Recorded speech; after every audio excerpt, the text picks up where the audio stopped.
Saya sejak umur 7 tahun sudah dilatih menjadi tentera Yesus.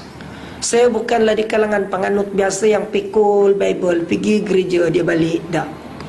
Saya dilatih bagaimana ketika umur 7 tahun sudah dilatih menjadi tentera Yesus, yang mana pagi kita pergi sekolah kerajaan dan petang pergi ke gereja.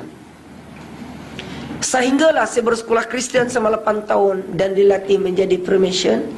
Dan saya pernah memegang jawatan sebagai ketua kepada gerakan pemuda-pemudi Kristian yang berpusat di Lawas. Dan seterusnya saya melanjutkan pengajian ke Bandung dan juga di Surabaya dalam bidang permission. Dan saya mengkaji Al-Quran itu dengan perbandingan dengan Bible selama 6 tahun. Dan saya terlibat untuk mengkaji perbandingan agama Islam, Kristian, Buddha dan Hindu. Oleh sebab itu, alhamdulillah, di antara kejayaan saya mengislamkan bukan saja mak dan ayah saya, malah setakat hari ini alhamdulillah lebih 2,000 orang Ustaz islamkan dah. Di atas pelajaran yang saya pelajari dalam bab perbandingan agama ini. Sekembali daripada pengajian di zaman itu, di antara kerja saya mendapat satu gelaran baru dengan nama saya dalam Kristian dulu, Pastor Yohanes. Di antara tugas saya ialah menggantikan tempat ayah saya untuk sembahyang di gereja. Ayah saya merupakan, dia adalah ketua kepada 15 buah gereja. Dan selain daripada itu, di antara kerja saya ialah membaptiskan orang dalam majlis yang disebut sebagai pengampunan dosa.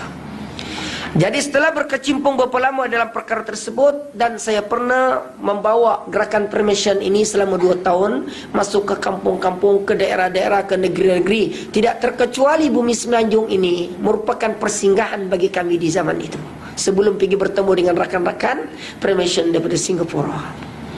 Oleh sebab tu, tidak keterluan saya nak nyatakan kepada tuan-tuan, kita pernah jumpa dengan salah seorang padri daripada Persekutuan Kristian Melayu, iaitu bekas padri, sekarang dia masuk Islam balik, iaitu saudara Father Joseph Saleh Omar.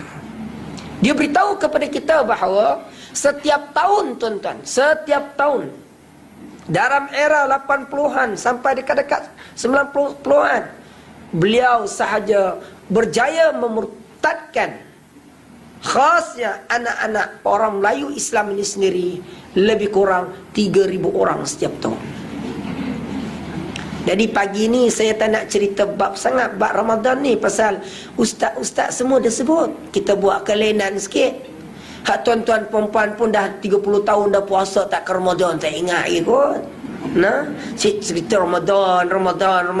Orang Penang kata ceroi, ustaz si Ramadan, dia kata dia. Okey. Maka dalam keadaan semikian, tuan-tuan, apabila saya berkecimpung dalam bidang ini, ada 3 punca utama yang menyebabkan saya ragu-ragu dengan agama saya, dan seterusnya. Sebab saya, mengapa saya meninggalkan salib, meninggalkan gereja, pilih masjid. 3 punca utama yang menyebabkan saya, kalau orang-orang Pening kata kalih dah. Nah, maknanya apabila saya tahu bahawa saya mengkaji demi mengkaji, buat perbandingan Al-Quran dengan Bible, mengkaji perbandingan agama, punca utama yang saya kalih daripada agama saya kepada agama Islam ni, 3 agama ni saya belajar. Agama Buddha, dia bertuhan kepada Tuhan lebih pada 3 oknum. Agama Hindu pun sama juga. Tuhan dia pun lebih daripada 3 oknum. Tuhan Siva, Tuhan Wisnu, Tuhan Brahman. Dalam agama Kristian pun, dia percaya kepada Trinity. Tuhan Anak, Tuhan Bapa, Roh Kudus, tak termasuk Santa Maria. Maka atas dasar itulah saya buka lembaran demi lembaran dalam Al-Quran. Pandangan Al-Quran berkaitan dengan Trinity itu sendiri.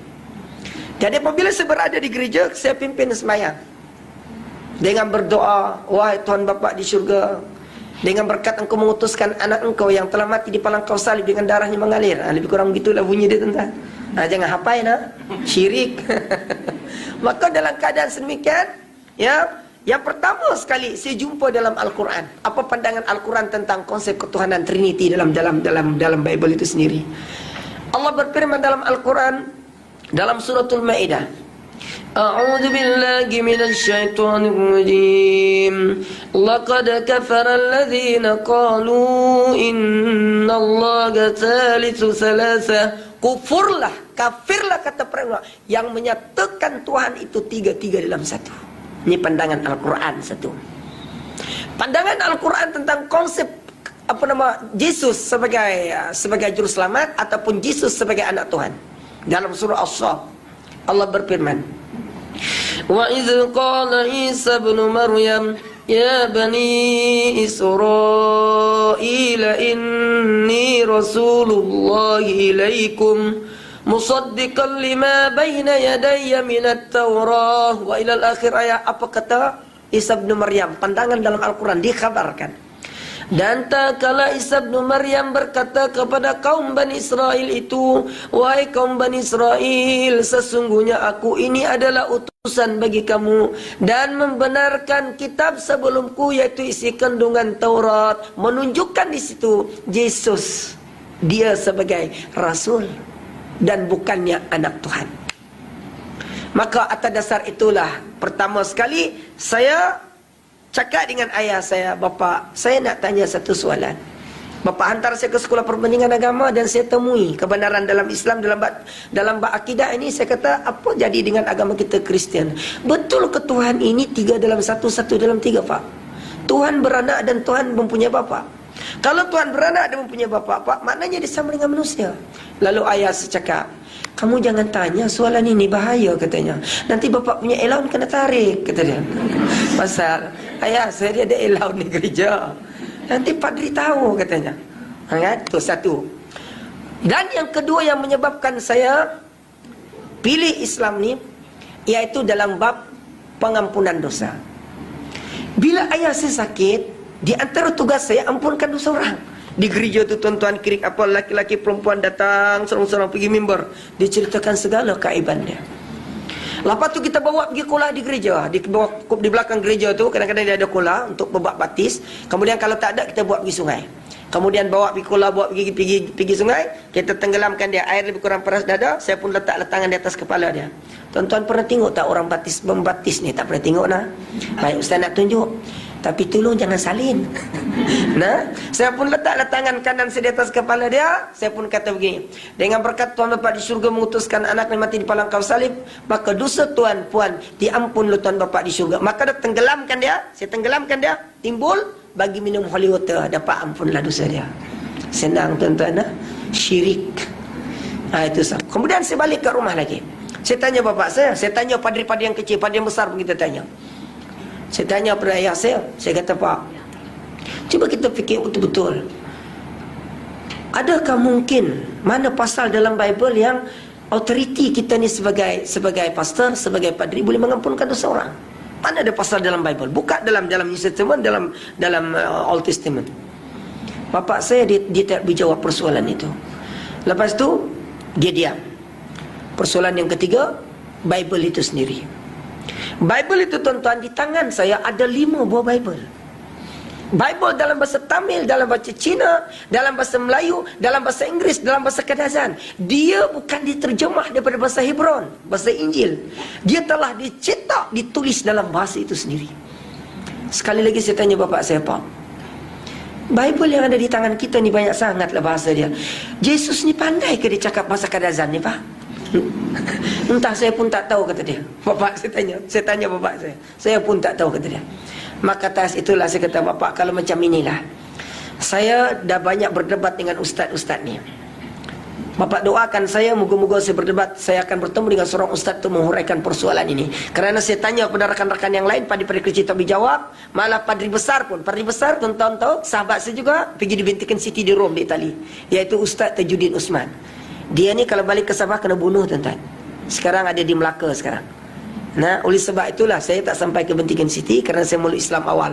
Maka dalam keadaan semikian, saya bertemu dengan seorang ustaz. Saya pergi gereja lagi, tapi saya berdoa. Apabila saya berdoa, saya kata, wahai Tuhan Bapa di syurga, dengan berkat Kau mengutuskan anak Engkau yang darah yang mengalir di kayu salib, Engkau tunjukkan kepada kami jalan yang lurus. Pastor dan sister yang lain tergemam. Dia kata, Pastor Yohanes, kenapa you berdoa macam ini? Saya kata, salahkah kita minta jalan yang lurus? Rupa-rupanya ada hikmah, tuan-tuan, perempuan sekalian. Saya dipertemukan oleh Allah SWT seorang ustaz Mutakarris bin Jamiatul Azhar, berdebat dengan dia. secara tertutup. Jadi orang Islam ada, orang agama pagan yang Kristian pun ada. Tadi saya kata kepada Ustaz, saya dah kaji Islam ni selama 6 tahun, 8 tahun saya terlibat dalam pengkajian agama.